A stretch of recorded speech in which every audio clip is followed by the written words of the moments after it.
Goeienaand vriende, baie welkom hier vanaand op Pelgrimshalt, hier in die Vermaakse huis. Ons gaan u almal nooi om saam met ons vanaand die Sabbat te open. Kom ons sit net so, dan buig ons die hoofde. Ons hemelse Vader, baie dankie dat ons tot u kan kom vanaand. Dankie dat u ons gedra het deur 'n week, en dankie dat die heilige ure van die Sabbat aanbreek. Ag Here, ons wil graag vra dat u ons sal lei. Rig ook ons gedagtes. Help vir ons om meer van u te leer en nader en nouer met u te wandel. Ek bid dit in Jesus naam. Amen. Ek wil u graag nooi vir die wat graag wil, om saam met ons te sing van lied nommer 356. Helder skyn Gods groot genade. Helder skyn Gods groot genade, hemels vaderland, waar hy gee aan ons die opsig, oor die lig iets langs die strand, hou die kleine lig iets helder, laat ons skyn oor land en see. Miskien kan jy 'n enkeling daarmee hulp en redding gee. In die donker nag van sonde, wie die storm aan elke kant, soek daar oë met verlangen na die liggies op die strand. Hou die kleine liggies helder, laat ons skyn oor land en see. Miskien kan jy 'n enkeling daarmee hulp en redding gee. Maak jou lamp dan skoon en helder, want die siel in duisternis soek met angs en kan verlore, as hy daardie liggies mis. Hou die kleine liggies helder, laat ons skyn oor land en see. Miskien kan jy 'n enkeling daarmee hulp en redding gee.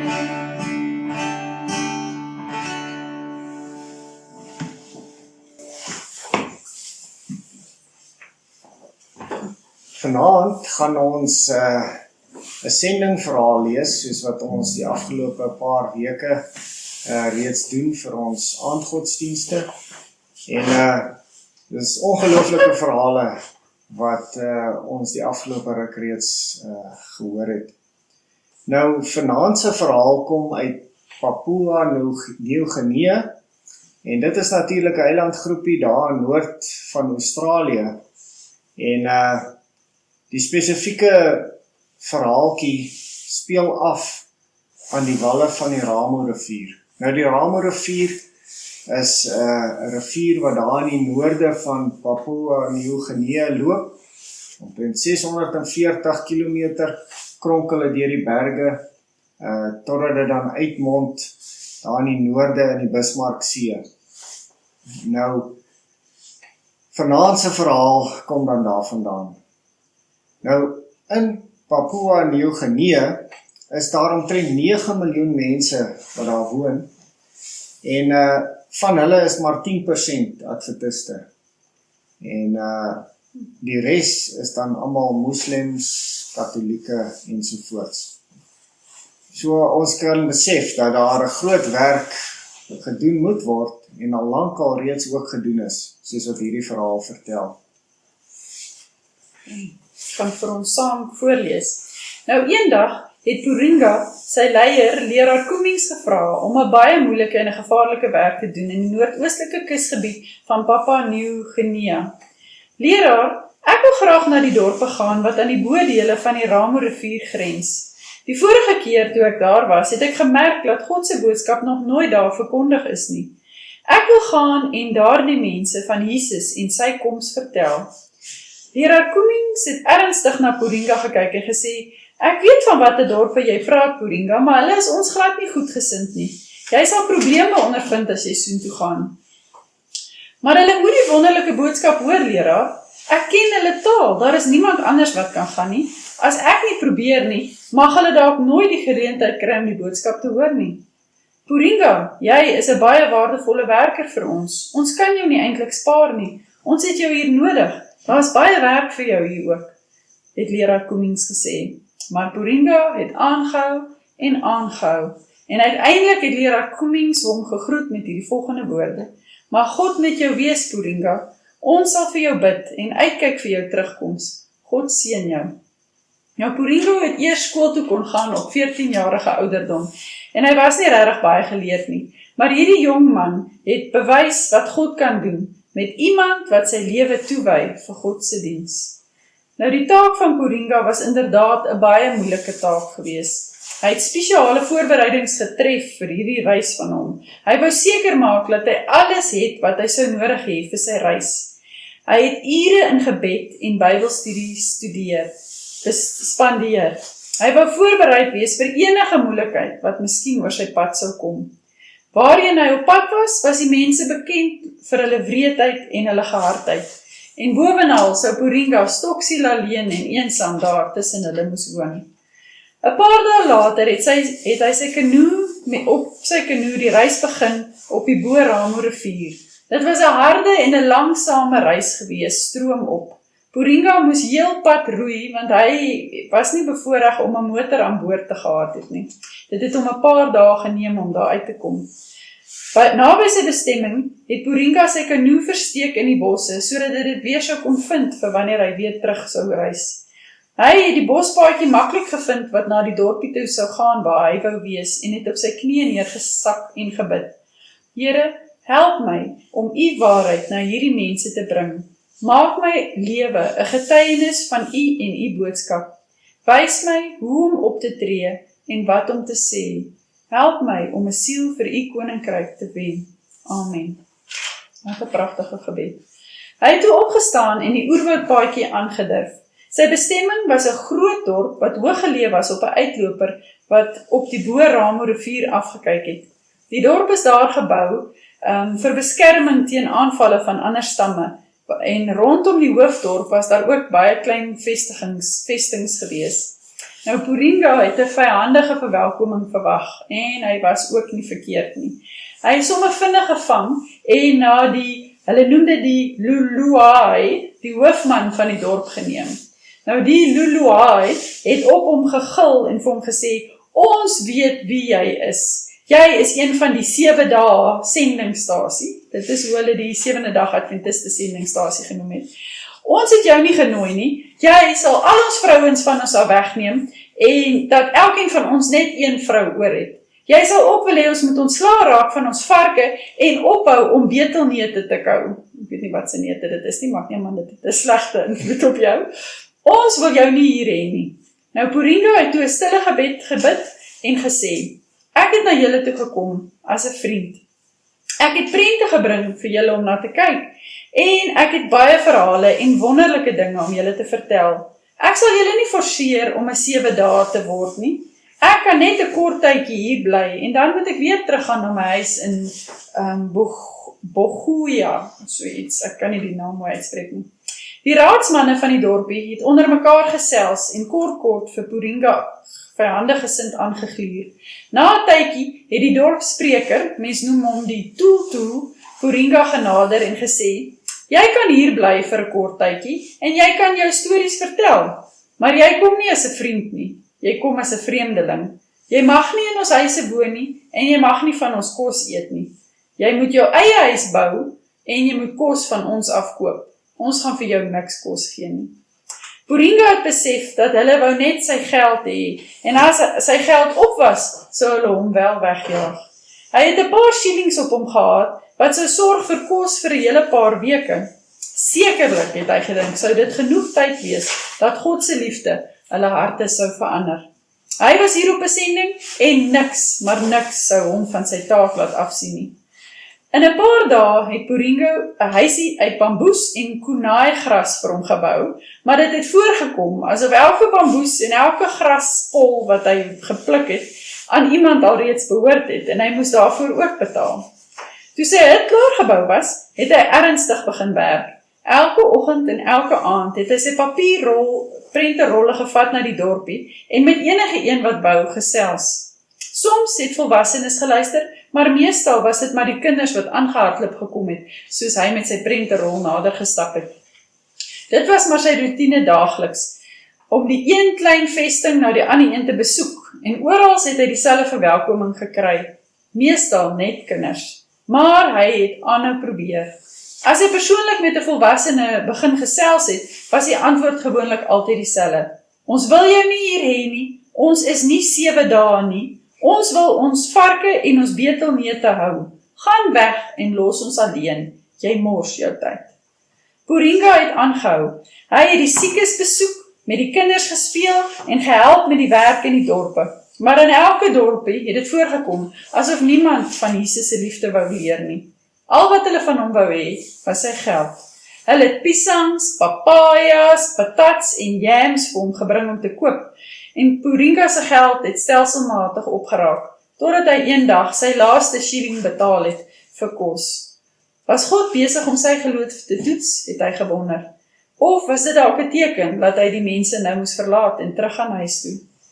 Ek het nie meer geld om kos te koop nie, het Puringa gesê toe 'n man weer een môre vir hom kos wou bring. Wel, as jy nie geld het nie, gaan ons nie vir jou kos verkoop nie, het hulle gesê. Maar ek het dan niks geld nie, het Puringa gesê. Dan kry jy niks kos nie. Maar ek sal doodgaan van die honger, het hy gesê. Gaan dan terug na jou huis, ons wil jou nie hier hê nie, was die antwoord wat hy ontvang het. Puringa wou nog nie teruggaan nie. Daar moes 'n manier wees om langer by hulle te kon aanbly. Hy het gevoel dat hy al 'n klein verandering in van hulle se houding teenoor hom kon bespeer en hy wou nog 'n tydjie gehad het om onder hulle te kon werk. Toe dink hy by homself, wat het ek dalk wat ek moontlik aan hulle kan verkoop? En toe kry hy 'n slim plan. As ek vir jou my hemp gee, sal jy dalk vir my kos gee vir 'n week? Die man het dit oordink en toe op die ou einde aanvaar. Puringa het net daar sy hemp uitgetrek en vir die man oorhandig. Hy het sopas sy hemp verkoop vir kos, om tyd te kry om langer onder die mense te kon werk. Volgende het hy sy onderhemp verkoop. Dit het hom ook nog 'n paar dae kans gegee om van God se liefde vir die mense te vertel. Toe verkoop hy later sy spieël en al sy besittings wat hy saam met hom gebring het. Deur dit alles het hy geduldig en liefdevol gewerk om hulle van Jesus se liefde te leer. Eendag, toe sy kos op was, het hy sy broek verkoop vir kos, om nog tyd te koop. En later het hy sy laaste broek ook verkoop aan die mense. Hy moes toe 'n stuk lap om sy lyf draai, om homself te bedek. Hy het niks anders meer gehad om te verkoop nie. En toe die kos op was, het hy besef dat hy sy tyd opgeraak het. Maar hy wou nog steeds 'n laaste poging aanwend om die mense se harte aan te raak. Hy is daardie aand toe na die dorpie om sy laaste versoek aan hulle te rig. En hy het vir hulle gesê, ek was met julle vir 'n hele aantal weke nou. Môre moet ek teruggaan na my huis. Ek het julle vertel van God wat julle liefhet. Ek moet nou gaan, want ek het ander werk ook. En hy het lank en ernstig met hulle gepleit om hulle harte aan God te gee. As ek weg is, dink aan alles wat ek aan julle gesê het hy gesê.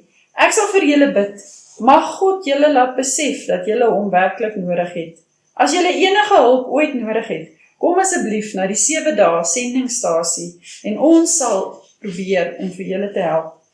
Puringa was baie teleurgesteld en hartseer toe hy die volgende oggend in sy kanoe klim en terugroei. Hulle het alles, letterlik alles wat hy gehad het van hom af weggeneem en dit het nie gelyk asof enige iemand belang gestel het in God se boodskap nie. Was alles dan verniet, het hy by homself gewonder. Was daar dalk iets fout met hom gewees of die manier hoe hy God se boodskap wou oordra? Hy was steeds teleurgestel toe hy die sendingstasie 'n paar dae later bereik. Hy het vir leraar Cummings alles vertel van wat hom met hom gebeur het, en toe het hy weer begin met die werk wat hy altyd by die sendingstasie gedoen het. Maande het verbygegaan en dit het gelyk asof almal vergeet het van die mense van die Bo Ramo rivier op die sendingstasie. Almal behalwe Puringa. Hy het steeds elke dag vir hulle gebid en hy het gesê, eendag sal hy weer terug gaan soontoe. Puringa, jy word benodig by die sendingstasie, gou hardloop, het iemand hom geroep. Hy het gehardloop so vinnig as wat hy kon, en toe hy die huis nader, het hy vir leraar Cummings by 'n paar manne sien staan. Aan hulle kleredrag kon hy sien dat dit nie Adventiste was nie. Wie kon hulle wees en wat wou hulle hê? Toe hy nader kom, het hy gesien wie dit was. Dit was die leiers van die dorpies van die Bo Ramo rivier. Maar hoekom het hulle gekom? Ken jy hierdie manne? Het leraar Cummings hom gevra. Ja, ek ken hulle, het hy gesê. Hulle kom van die Bo Ramo rivierdorpie af. Jy moet daar 'n bietjie hoor wat hulle te sê het leraar Cummings vir Puringa gesê.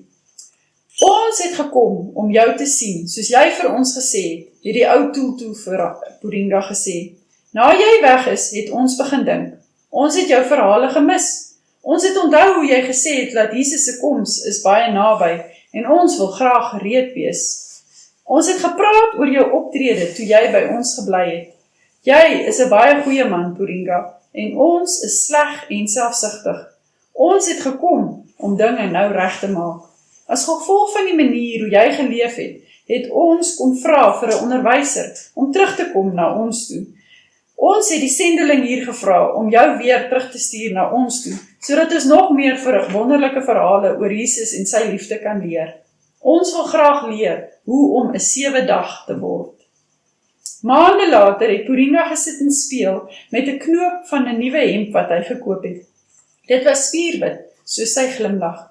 Dit het hom laat dink aan 'n ander hemp, een wat hy alreeds in die verlede verkoop het. Miskien sou hierdie nuwe hemp hom ook die geleentheid gee om iemand vir Jesus te wen. Hy sou dit baie graag wou verkoop vir sy verlosser. Einde. Wat 'n pragtige verhaal. Hierdie verhaal het my onmiddellik laat dink aan iemand wat selfs ook sy kleed vir ons verloor het, né? Jesus het die hemele leeg gemaak om die prys vir ons te kom betaal. En ons lees in Lukas 23 vers 33 en 34. En toe hulle op die plek kom wat hoofskedel genoem word, het hulle hom daar gekruisig en die kwaadoeners, een aan die regter en een aan die linkerkant. En Jesus sê, Vader, vergeef hulle, want hulle weet nie wat hulle doen nie. En hulle het sy klere verdeel en die lot daaroor gewerp. So het Jesus alles vir ons opgeoffer. Hy het niks teruggehou nie. En vir ons wat sy disippels is, vra hy partymal ook groot opofferings. Ons sien dat Puringa bereid was om met 'n stukkie lap terug te gaan na die sendingstasie toe. Hy was bereid om alles op te gee. En ek hoop dat ons, as ons na hierdie verhale luister, ook Jesus se gesindheid kan openbaar, dat ons meer en meer soos hy kan word, sodat ons bereid sal wees om alles op te gee, om hom te volg. En sodoende, soos wat hy vir daardie volkere van Jesus se wederkoms vertel het, dat ons sal vra vir nog een geleentheid om nog iemand van Jesus se spoedige wederkoms te vertel. Kom ons bid saam. Here, baie dankie vir hierdie wonderlike verhale. Heer, meer wil ons nog vir U bedank vir die prys wat U vir ons betaal het. Ag Here, ons vra dat U asseblief vir ons sal versterk. Here, gee vir ons die durf en die moed om te doen wat nodig is, om nog een siel van U liefde te vertel. Here, ons vra ook dat U seën op hierdie Sabbatdag sal rus wat voor ons lê. Vergewe asseblief ons oortredinge en lei ons volgens U wil. Amen. Baie dankie dat julle saam met ons die Sabbat geopen het en geseënde Sabbat aan elkeen van u. Geseënde Sabbat.